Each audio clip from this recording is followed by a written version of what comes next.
Hello বন্ধুরা, তালের বড়ার সঙ্গে দেখো একটু পায়েস না হলে ভালো লাগে না। দেখো দুধটা কত সুন্দর, দেখেছো? জমে ক্ষীর হয়ে গেছে। আমি এতে একটু পায়েসটা করছি।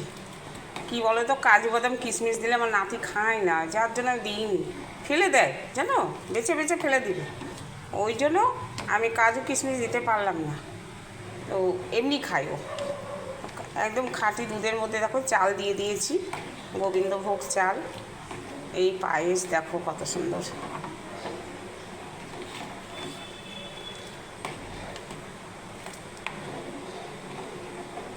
নাতির জন্য পাঠাতে হবে কালকে। আর বাসি তালের বড়া তো ভালো লাগে জানো। একটু পায়েস আমাদের সুমনাকে দিয়ে পাঠাবো কালকে। ওর আমার মেয়ের বাড়ি যাই, ওকে দিয়ে পাঠিয়ে দেবো।